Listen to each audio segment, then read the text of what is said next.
Dobrý deň, vítam vás pri sledovaní našho ďalšieho videa. Nedávno som kúpila takúto pánvicu na lievance a som sa rozhodla vám ju ukázať, takže máme dnes premiéru tejto pánvici a lievance tiež sú netradičné, slané. Vidíte, veľa tam je zeleniny, vajíčka, mlieko som použila, jogurt, no a moku pohánkovú, túto zelenú, áno, čo vpravo ste videli. Čiže nie tú hnedu, ale takúto predávajú z tej zelenej pohánky. Je to bez lepku, tá muka pohánková, plus je taká zdravšia a na chuti to vôbec nemení. Čiže lievance sú vynikajúce. Vňať som cibuľku pokrajala. Ide jar takže aby sme také viac mali zeleninové. Také menšie kuštiky treba pokrajať, no, pretože tá plocha na tej panvici, na tej lievance, ona nie je nejako veľká, takže aby nám to nejako veľmi netrčalo.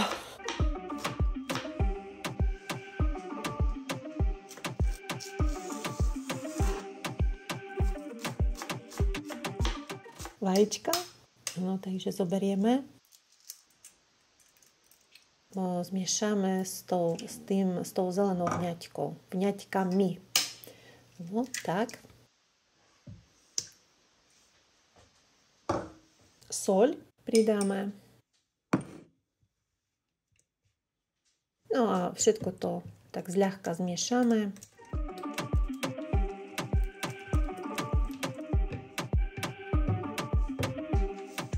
Teraz 1/3 pohára približne. Áno, takže odvážeme muku. V podstate to je nízkosacharidové jedlo. Je to približne okolo tých 113, 115, 120 kľudne môže byť. Proste recept je tak, som urobila, aby to bolo stále 1/3 pohára muky. Mlieko som použila mandľové, môžete použiť, aké vy chcete. Tiež 1/3 jogurtu. Čiže všetko 1/3 šálky alebo pohára. Tak. Prášok do pečiva, pol čajovej lyžičky, no a všetko to spolu zmiešame. No a v podstate cesto hotové.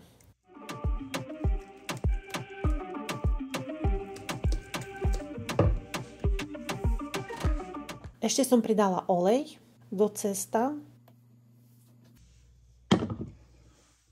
Môžeme to ochutnať, no, kvôli soli, takže pokiaľ potrebujete, trošičku môžete pridať soľ.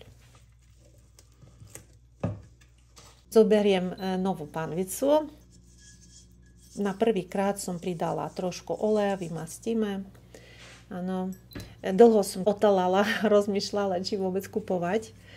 Áno, ale veľmi sa mi zapáčila, tak som sa predsa rozhodla kúpiť. No a kľúčové nielen na tej panvici, ale kľúčové na lievance, treba, aby dosť bola zohriata. Áno, čiže nie na teplú, ale už na takú horúcu.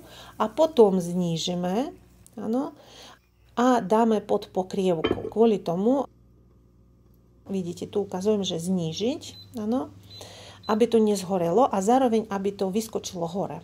Áno. No a takto, hej, pozrieme sa. A kľúčové, že kedy treba obracať. Že keď takto, áno, vidíme prostredok, áno, ešte sa hýbe. Také, vidíte? Takže ešte skoro. Ale ako náhle uvidíte, že už ten prostredok sa netrasie, áno, už môžeme otáčať. Veľmi rýchlo, akože dosť to rýchlo sa pečie. Nechcem povedať, že horí, ale fakt treba pri tom stať. No pozrite, aké krásne. To sa mi veľmi páčilo, že také rovnaké. Veľmi pekné, ale veľmi aj chutné.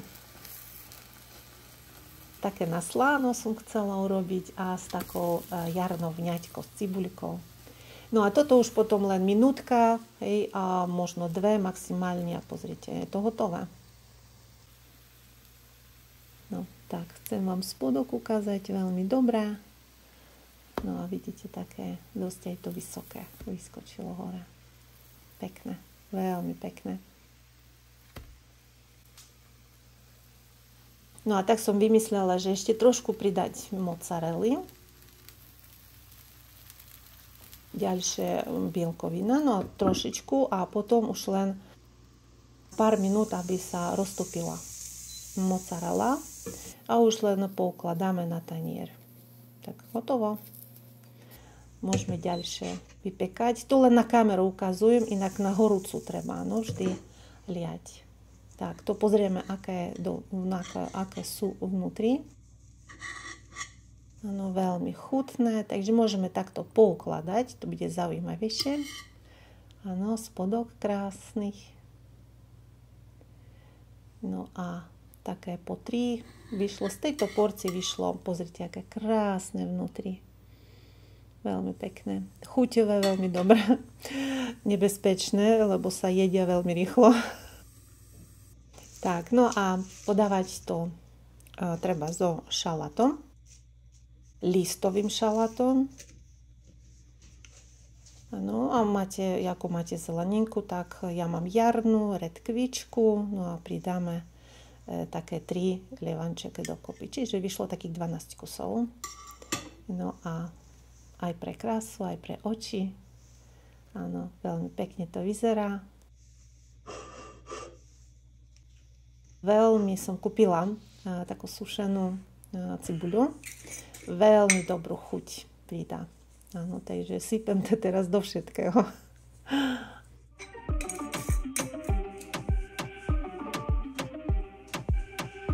Takže vyskúšajte. Áno, ak sa vám páčia naše videá, dajte like, píšte nejaký komentár, či sa vám páčili takéto lievance. No a ďalšie video bude sladké lievance. No a teraz tu vidíte tie sladké. Na sladko, one nie sú sladké, ale na sladko.